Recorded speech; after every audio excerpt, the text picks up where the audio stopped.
Otep, bien-aimés frères et sœurs, vous connaîtrez la vérité et la vérité vous affranchira. Ça, c'est pas moi qui le dis, c'est la Bible qui le dit. Mais moi, je vous dis mieux. Vous connaîtrez la vérité historique, notamment celle de vos ancêtres kémites, et vous aurez une vision globale de ce que c'est que la vraie souveraineté politique. J'ajoute, vous reviendrez à la spiritualité africaine ancestrale et vous comprendrez les enjeux de l'indépendance économique. Et pour terminer, vous accepterez votre identité culturelle kémite et vous obtiendrez deux choses.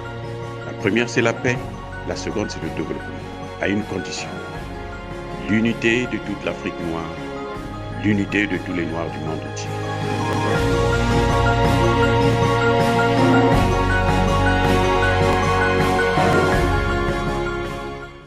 Otep à tous, bienvenue sur la chaîne des panafricanistes, par essence, par conviction et par excellence. Celle des citoyens kémites par nécessité et obligation de combat.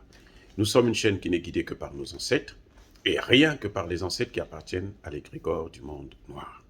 Par conséquent, nous ne croyons en aucun Dieu venu de l'étranger. Toutefois, cette vidéo n'est aucunement destinée à inciter à la haine ou à la violence. Car nous menons un combat politique, géopolitique et géostratégique contre l'impérialisme, le colonialisme, le néocolonialisme et l'endocolonat. Sur la base du principe fondamental qui nous a été légué par nos ancêtres, qui est celui de la Maat, c'est-à-dire vérité, justice. Nous vous disons la vérité afin que justice soit rendue à l'Afrique. Il s'agit donc d'apporter notre modeste contribution dans cette noble lutte en faveur de la souveraineté, la dignité et l'unité africaine. Et ça, c'est le panafricanisme. Bien-aimés frères et sœurs, aujourd'hui, nous allons vous parler du sort qui est réservé à Touadéra, à Assimi Goïta, à Choguel Kokala Maïga et à tous les membres de leur cabinet, les tenants de leur pouvoir. Lorsque nous parlons de ça, vous croyez que nous, on exagère. Mais malheureusement, avec l'Occident, avec la France-Afrique, ça a toujours été le verdict final. Le verdict pour tous ceux qui freinent les intérêts, qui bloquent les intérêts plutôt occidentaux. Tous ceux-là qui bloquent, qui empêchent à la France de s'accaparer des biens et des personnes sur le territoire africain. Leur sort a toujours été la mort, comme on le voit aujourd'hui avec Vladimir Poutine. Et c'est dans ce débat-là, concernant l'assassinat de Vladimir Poutine, qui est au haut sommet, hein, et les gens vous disent ouvertement qu'il y a des équipes qui travaillent là-dessus. Et cette fois-ci, vous allez entendre qu'on vous parle même du Mali. Et nous sommes là sur une grande chaîne de télévision française, je crois que ça devait être France 2, où on en parle ouvertement, qu'il faut assassiner les autorités du Mali. Il faut assassiner, si on assassine les autorités du Mali, eh bien forcément, Touadéra est aussi sur la liste. Puis on l'a vu déjà, il a échappé à 2 reprises, 3 reprises d'ailleurs, ça c'est ce que nous connaissons. Mais en fait, c'est pas aujourd'hui qu'ils ont commencé à le faire et ça a toujours été le cas. C'est pour ça que vous avez vu en Afrique, il y a toujours des assassinats des leaders politiques. Maintenant, je vais vous faire écouter ce qu'ils ont dit, ce qui se dit. Ça, c'est au haut sommet de l'État français, ce qui est préparé contre les autorités maliennes. Poutine, ce qui est frappant, c'est que depuis quelques jours, certains l'évoquent même à voix haute. Oui, ça peut sembler digne d'un film d'espionnage, mais effectivement, un ministre des Affaires étrangères européen l'a pourtant formulé publiquement, c'est Jean Asselborn. Pour lui, Vladimir Poutine est, je cite, un bandit et un dictateur, et si le peuple russe savait tout, eh bien, il renverserait le Kremlin. Il a donc déclaré en direct à la radio luxembourgeoise. C'est peut-être tout ce qu'on pourrait souhaiter, que Poutine soit réellement, physiquement éliminé pour arrêter tout ça. Jean Asselborn a ensuite présenté ses excuses, mais en tout cas, le propos a bel et bien été prononcé. Oui, il s'agit du ministre des Affaires étrangères luxembourgeois. Alors c'est vrai qu'il est habitué à avoir des propos souvent un peu tranchants, un peu cash, comme on dit en bon français. Enfin là, tout de même, voilà, ça n'est pas rien de relever ça. Et ce souhait et cette issue est peut-être même envisagé aux États-Unis par cet homme, c'est le sénateur Lindsey Graham. Lui aussi appelle purement et simplement à éliminer Vladimir Poutine. Il explique que la seule façon pour que ça se termine, c'est que quelqu'un en Russie élimine ce type. Vous rendriez à votre pays et au monde un grand service. Mais en France aussi, eh bien, on a entendu d'anciens militaires, et pas des moindres, évoquer cette hypothèse, notamment Christophe Gomard, ancien chef des commandos opérations spéciales, chargé donc des missions les plus périlleuses. Écoutez-le.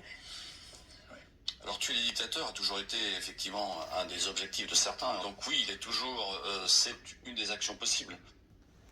Voilà. Mais politique, est-ce que c'est envisageable de monter des plans, des opérations pour tenter d'éliminer Vladimir Poutine? Est-ce que c'est envisageable politiquement, au regard du droit international? C'est quand même un chef d'État, donc on y viendra. Mais il y a la question de la faisabilité. Mais avant cela, la question que je souhaite vous poser, Général Pinard-Legris, elle est toute simple. Est-ce qu'il est imaginable qu'aujourd'hui, les services militaires américains, français, britanniques travaillent sur ces hypothèses? Que les gens des services travaillent, écoutez bien, la moindre des choses, parce que c'est ce qu'on appelle une cible à haute valeur ajoutée. Et c'est tout à fait normal, parce qu'on cherche, vous voyez bien ce qui se passe à une autre échelle au Mali, on cherche à tuer les décideurs, les dirigeants, les coordonnateurs. Et donc, de même, en opération, on cherche à taper sur les PC, les postes de commandement, de façon... Donc quand on dit il travaille... Voilà, bien-aimés frères et sœurs, c'était un débat sur Vladimir Poutine, et vous l'avez entendu. Le ministre des Affaires étrangères, luxembourgeois, il dit clairement, ouvertement, à Mondovision, qu'il faut l'éliminer. Il faut tuer Vladimir Poutine, c'est un dictateur. Le sénateur Lindsey, c'est un grand sénateur. Ce n'est pas n'importe qui. Sa parole pèse de beaucoup. Quand il dit qu'il faut éliminer les dictateurs, vous savez, comprenez maintenant ce que ça veut dire. Donc, à partir du moment où une autorité en Afrique est illégitime, illégale, son sort, c'est quoi? C'est la mort.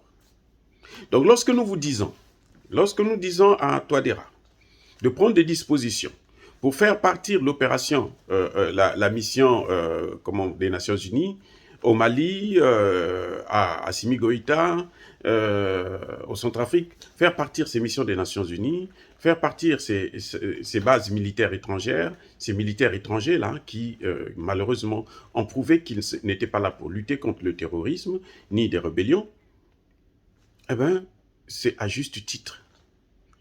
Vaut mieux mourir en héros que de mourir parce qu'on veut faire la courbette auprès des Français. On le voit, par exemple, pour le président Touadéra, toutes les rencontres de l'Union européenne, de la France, quand elle convoque les chefs d'État, il est le premier à partir. Alors qu'il sait très bien qu'il n'est pas apprécié chez eux. Il n'est pas du tout apprécié. Je l'ai déjà dit dans l'une de mes vidéos que quand Emmanuel Macron parle avec Poutine tous les jours, ce n'est pas pour l'Ukraine. Non. Le dossier ukrainien, c'est un dossier entre Poutine et Joe Biden. C'est tout. Ce n'est pas avec la France, ni l'Allemagne, ni... Non. Ils ne peuvent rien faire et rien dire. Puisque la sécurité de l'Europe est dans les mains des États-Unis, ça n'est pas dans les mains de la France. Donc, lorsque nous le disons, vaut mieux mourir avec dignité parce qu'on a essayé de faire pour sauver son pays, que de mourir parce qu'on a pris une position et on recule après. Quand vous reculez, là, on vous abat. J'ai toujours pris le cas de Pascal Lissouba, qui au début de son mandat, quand il a été élu en 92, non, il a pris des positions contre la France-Afrique. Après, il est rentré dans la franc-maçonnerie, il a commencé à faire la courbette, mais eux, ils avaient leur homme, c'est Sassou Nguesso qui n'a jamais varié dans ses positions. On va soutenir la France. Tout ce que la France lui demande, il donne. Et puis, il y a quelqu'un qui les a affrontés, qui a tenu tête face à eux. On ne peut pas te laisser en vie. Ce n'est pas possible. Touadéra peut même donner toute la France-Afrique, la Centrafrique à la France. Il ne sera plus jamais apprécié. Qu'il le sache. S'il ne le comprend pas, ça c'est son problème. Mais nous, en tout cas, en tant que chercheurs, en tant que spécialistes de ces questions politiques, nous le disons. On le dit, voilà ce qui se passe. Ils le disent ouvertement sur France 2. Ils disent que il faut éliminer ces dictateurs. Il faut éliminer les dirigeants maliens jusqu'au coordinateur. Donc il y a toute une liste. Ce n'est pas de 5 personnes qu'ils ont condamnées là. Non. Les gens qu'ils ont condamnés là, ça c'est autre chose. C'est la poudre aux yeux. Mais la liste, c'est au moins une centaine de personnes qu'il faudrait liquider là-bas au Mali. Ceux qui tiennent les règnes du pouvoir. Ceux qui ont une certaine autorité. Qu'ils soient militaires ou civils. Et c'est la même chose au Centrafrique. Il ne faut pas que Touadéra pense que ce qui se passe quand on parle du Mali, parce que le gars, il a dit ouvertement qu'ils sont en train de travailler là-dessus. Et Touadéra devrait savoir ça. Il y a eu le cas Kignolo, il y a eu les militaires, les casques bleus égyptiens, et il y a eu dernièrement les casques bleus français qui ont changé de nationalité. Ils ont pris des noms russes et autres pour se passer pour des Russes. Parce qu'ils voulaient tuer le président Touadéra. Ils étaient à 30 mètres de la voiture du président. Donc, c'est-à-dire que c'était un coup, mais bien préparé. Et ça ne se prépare pas là-bas. Ça se prépare à l'Élysée. C'est Emmanuel Macron qui est l'ordonnateur. C'est ce qu'ils ont fait à Idriss Déby Itno. C'est pour ça qu'ils ont soutenu le fils, pour calmer les ardeurs des Tchadiens. Mais en fait, ce sont eux qui ont tué Idriss Déby Itno. Nous avons maintenant de plus en plus des éléments de preuve pour le prouver. Donc, essayez d'être plus clair avec vous-même. Arrêtez de vous asseoir sur 2 chaises en même temps. Vous avez pris une position, gardez votre position. Vous avez été avec la France, nous avons tous été avec la France pendant plusieurs années, plusieurs décennies d'ailleurs. Et ce que l'on a constaté, c'est que notre situation va de mal en pire. Elle ne s'améliore jamais. Elle ne se stabilise même pas. Elle ne fait que régresser et s'aggraver. Donc, maintenant, nous prenons des dispositions et nous devrons prendre des dispositions pour aller de l'avant, qu'on le veuille ou non. Mais dire ça, c'est inciter à la haine ou à la violence, non. Nous avertissons nos leaders politiques de la responsabilité qui est la leur. Parce qu'ils devraient comprendre le poids de leur existence dans nos sociétés, en Afrique. Aujourd'hui, toute l'Afrique, l'avenir de l'Afrique est sur la tête de 2 grands leaders africains, c'est Touadéra et Assimi Goïta. Et leurs équipes, bien entendu. Et que eux, s'ils ratent ça va nous reculer. C'est comme on a vu lorsque on a tué Kadhafi, on voit maintenant les conséquences. Pratiquement tout le Sahel est déstabilisé et tout le golfe de Guinée est en train de suivre.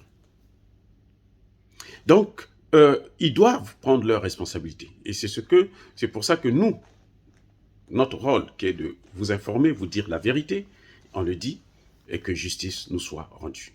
Nous sommes une force tranquille. Nous n'avons pas besoin de violence ni de haine contre qui que ce soit. C'est un débat intellectuel que nous enrichissons et que chacun doit tirer les leçons. Ya Bakolerve, ya Malembe. J'ai dit.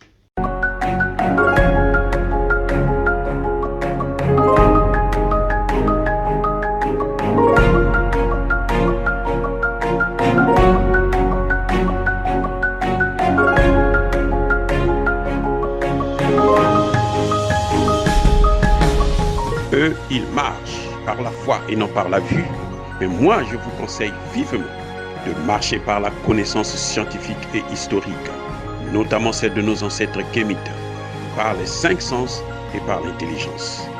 Otep, vive l'Afrique éternelle et que Dieu vous bénisse. Abou Abia.